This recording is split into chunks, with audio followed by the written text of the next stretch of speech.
August 24, 2025, a day destined to become a turning point in maritime history.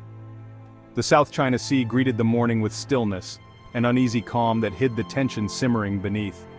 Aboard the U.S. Coast Guard cutter Steadfast, watchful eyes caught sight of the Chinese destroyer Lanzhou drawing near. The atmosphere was electric with suspense. Suddenly, alarms shattered the silence. Urgent commands rang out. The Steadfast tried to evade, but the ocean had other ideas. It was too late. The imposing Lanzhou surged forward, unstoppable in its approach, its purpose unmistakable. The impact was deafening.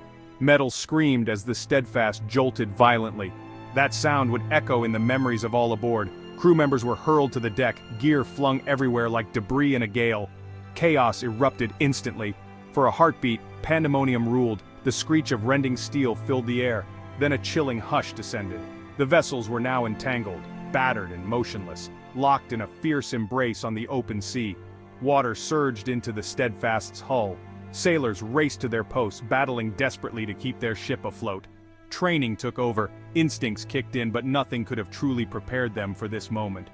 Across the waves, the Lanzhou towered, barely marked, its crew watching with a mix of relief and unease. This was no simple mishap in port. It was a calculated collision in international waters, a bold move in a tense region. Instantly the world's gaze turned to this flashpoint, as headlines blazed and the story raced around the globe. The crews faced each other, transformed from sailors into emblems of their nations, swept up in a geopolitical storm. A peaceful dawn had exploded into an international emergency, marking the start of a new era at sea. The Steadfast's deck was a scene of turmoil, a jagged wound above the waterline flooding below, wounded sailors refusing to give in. The Lanzhou's bow bore the scars, but the ship remained defiant, a symbol of unyielding strength. This was no ordinary patrol gone awry. It was a message sent loud and clear, and the world was riveted. As the initial shock faded, a tense standoff settled in, a silent contest of resolve on the open water. Both crews waited, nerves stretched thin, uncertain what the next moment would bring as their destinies became entwined. The South China Sea, once serene, now churned with tension, its waters reflecting the storm brewing above. The shock waves from this clash would ripple far beyond these waters, shaking diplomatic circles worldwide. Two nations, two ships, one pivotal moment. The crisis had begun, and the world watched, breathless. The globe held its breath, waiting for the next move in this high-stakes confrontation. The future was suddenly a mystery, the horizon lost in mist, as the world watched and waited for what would unfold. Just hours before, the Steadfast's crew was on a standard freedom of navigation patrol, expecting nothing more than routine drills and watch shifts. The ocean was calm, the sky clear, a typical day for the seasoned sailors. They sailed through contested waters, a visible symbol of American resolve, their presence a message to all who watched. These seas remain open to all. The Chinese destroyer Lanzhou shadowed them, seeing the patrol as a direct challenge to China's sweeping maritime claims. Every move was watched, every signal analyzed. Tension simmered as the two ships maneuvered near each other, each captain reading the other's intentions, the crews on edge. The Chinese crew sent radio warnings. "Leave these waters immediately. You are trespassing." The Americans replied calmly but firmly. "We are in international waters, conducting lawful operations." The standoff escalated. The Lanzhou began aggressive maneuvers, cutting across the Steadfast's path, forcing the Americans to react quickly. The Steadfast's captain ordered evasive action, but the Chinese ship mirrored every move, refusing to yield an inch. It became a high-stakes game of chicken. Thousands of tons of steel, neither side backing down, both determined to prove their resolve. Radio calls grew frantic. The Steadfast sounded danger blasts, engines in full reverse, alarms blaring through the corridors. But ships can't stop on a dime. Momentum carried them forward, seconds ticking by like an eternity. The Lanzhou loomed closer, unstoppable, its bow slicing through the water with relentless force.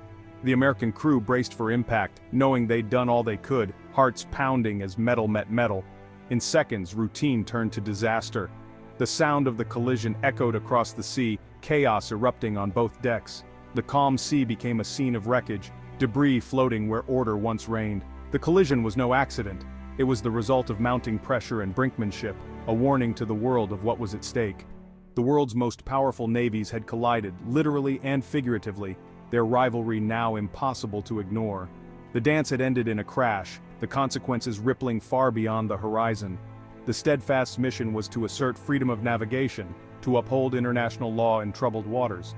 The Lanzhou's mission was to defend China's claim. Neither side would yield, both convinced of their right.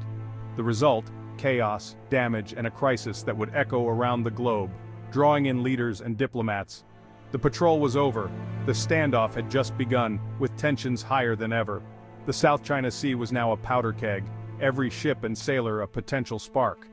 The world watched, waiting for the next move, as headlines flashed and analysts speculated. The stakes had never been higher.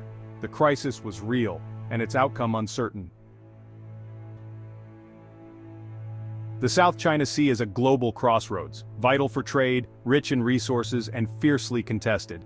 China claims almost the entire sea, using its 9-dash line, overlapping with claims from Vietnam, the Philippines, and others.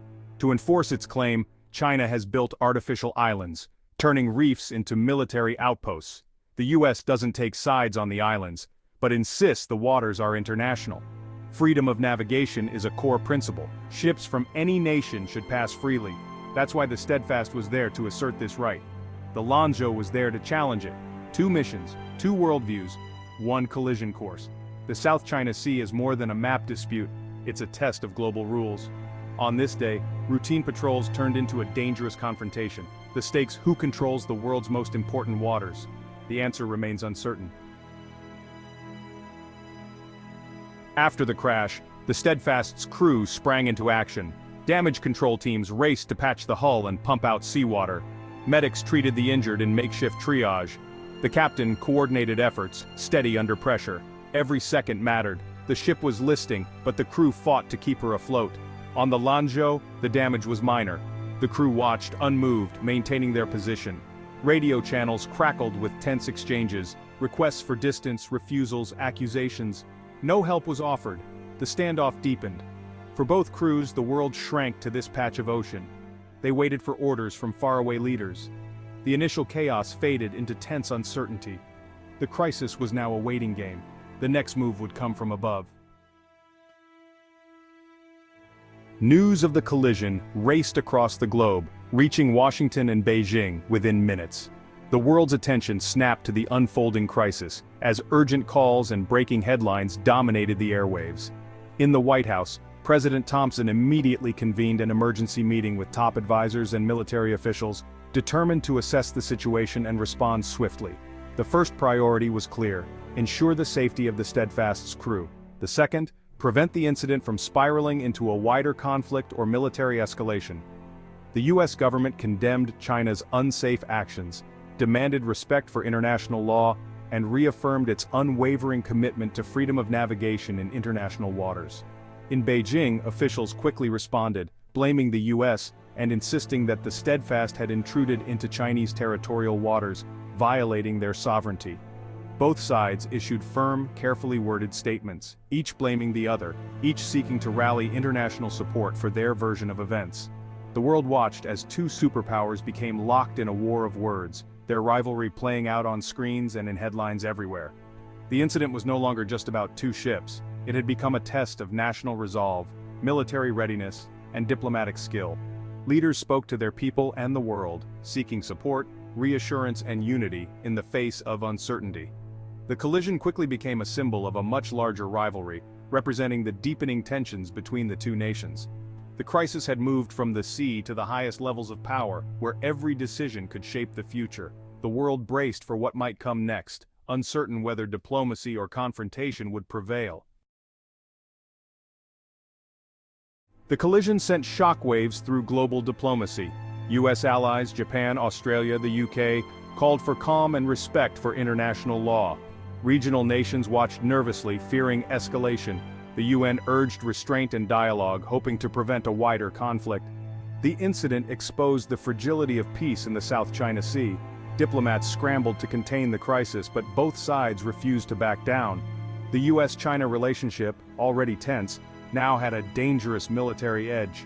The world held its breath, hoping diplomacy would prevail. The risk of conflict had never felt more real. In the days after, the Steadfast was towed to safety, her crew exhausted but determined. The Lanzhou returned to China, hailed as a symbol of strength. Both nations launched investigations, each blaming the other. The US gathered evidence to prove its case. China released little information, insisting the Americans were at fault. No joint investigation was possible, just two competing narratives. The truth became another battleground. The incident deepened mistrust and hardened positions. The world was left with questions, not answers. The crisis was far from over. Why does a ship collision in the South China Sea matter to you? This region is a global superhighway. Your phone, clothes, and car parts likely pass through these waters. Disruption here means higher prices and shortages everywhere. It's also about the rules that keep the world safe. Freedom of navigation respected for centuries. If those rules break down, chaos spreads far beyond Asia. The US and China's rivalry affects global peace, trade, and your daily life. This incident is a warning. Small events can spark global crises. The future depends on whether nations choose confrontation or cooperation. What happens here shapes the world we all share.